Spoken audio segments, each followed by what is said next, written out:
मैं आशा ज्योति आर्य हूँ, रोहिणी को ट्रेजर। यहाँ पे रीपोलिंग के लिए हम लोग सारे एकत्रित हुए हैं। एक्चुअली में क्या है कि पिछली इलेक्शंस में काफी धांधलेबाजी हुई है। हर मोड़ पर इन्होंने हमें धोखा दिया है और पॉलिटिकल लोगों को ड्यूटी पे रखा है। उसके बाद जब काउंटिंग हुई, जब काउंटिंग स्टार्ट हुई, तब इन्होंने अपने मामा भांजे भतीजे सारे प्लेस करा दिए एक्स पीसीबी मेंबर्स ने, और उन्होंने 1 के आगे 0 लगा दिया या 2 के आगे 0 लगा दिया या 22 कर दिया। इन्होंने नंबरिंग में चेंजेस किए। सारा का सारा मामला ही धांधलेबाजी का है और सारे रिजल्ट्स खराब आ रहे हैं। इसी वजह से हम सब एकत्रित होकर के दोबारा रीपोलिंग की डिमांड कर रहे हैं। तो अगर ये पोलिंग की डिमांड नहीं मानी जाती तो देखिए, इन्होंने खुद एफआईआर कराई है, इन्होंने खुद एडमिट किया है ये फैक्ट कि जहाँ पर इन्होंने गलत काम किए हैं। इन्होंने खुद एफआईआर तिलक मार्च एफआईआर नंबर 17 2026 में एफआईआर दर्ज हुई है और इसी एफआईआर जब उन्होंने खुद कराई है तो इसका मतलब जब वो खुद एडमिट कर रहे हैं या fact is already admitted by themselves, तो एफआईआर ने खुद कराई है कि एक लड़के ने निखिल कुमार ने वैश्विक सम्मति पहनने पर उसको सेकंड प्रेफरेंस दी है। सेकंड प्रेफरेंस लगा दिया या 2 लगा दिया या 4 लगा दिया। इस तरीके से उसने धांधलेबाजी की है और ये सारी चीज सामने आई है। जी सर, बताएं। जी, जैसा कि आप आए हो उसके लिए सबसे पहले तो बहुत बहुत धन्यवाद आप सबका कि आप भी हम लोगों की आवाज़ बनने में हमारे साथ शामिल हो रहे हो। आज जो ये हमारा प्रोटेस्ट है ये स्पेशली इसलिए रखा गया है कि हमारे यहाँ पे जो चुनाव हुआ बार काउंसिल ऑफ दिल्ली का, वो पूरे स्टेट लेवल का चुनाव था और उस चुनाव में चुनाव की बजाय धांधलेबाजी हुई है और उस धांधलेबाजी को हम सबने पकड़ा है और वो सबके सामने आ चुका है। और चुनाव की इस धांधली में चुनाव आयोग भी कहीं ना कहीं शामिल था। चुनाव आयोग में जो प्रोमिनेंट रोल में लोग थे वो इससे शामिल थे और उन्होंने अपने कुछ चुनिंदा फेवरेट कैंडिडेट्स को जिताने के लिए ये सारी कूट रचना की हुई थी।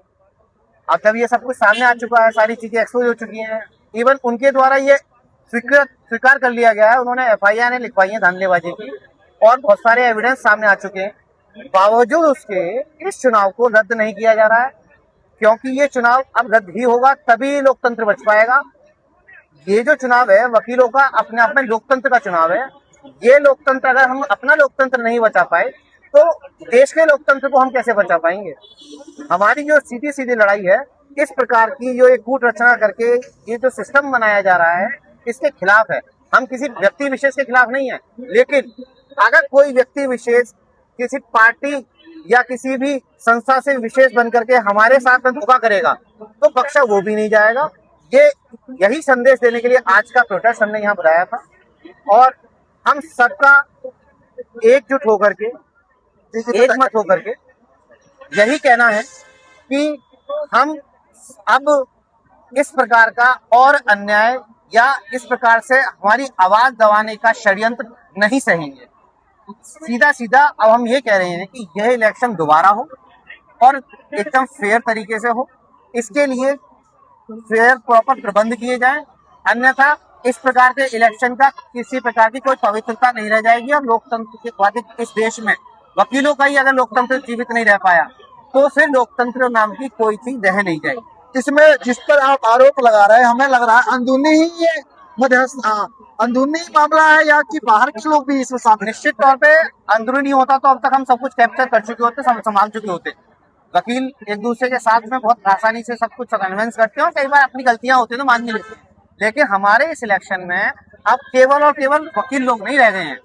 हमारे इस इलेक्शन को कैप्चर करने की, मैनिपुलेट करने की कोशिश की जा रही है जो कि सरकार की तरफ से भी हो सकती है और उस सरकार की तरफ से होने में हम कह सकते हैं कि कुछ रिटायर्ड जस्टिस को इसमें डाला गया है जो कि सरकार के नजदीक हैं। कुछ ऐसे लोग भी जो कहीं ना कहीं पार्टी विशेषों के पदाधिकारी हैं उनको भी इस इलेक्शन में जबरदस्ती डाला गया है क्योंकि शुरुआत में ही सुप्रीम कोर्ट ऑफ इंडिया के ऑर्डर के बाद ये बिल्कुल एकदम साफ था कि इस पूरे प्रोसेस में वकीलों को नहीं लिया जाएगा, ना तो पूरे इलेक्शन प्रोसेस में कहीं जोड़ेंगे और ना ही काउंटिंग प्रोसेस में जोड़ेंगे, ना ही पोलिंग प्रोसेस में जोड़ेंगे। लेकिन वही सब हुआ। फिर बाद में हम कैंडिडेट्स के बुला करके ये बताया गया था कि जितने भी कैंडिडेट्स हैं उनके सपोर्टर्स को कोई ड्यूटी नहीं दी जाएगी। ड्यूटी भी दी गई।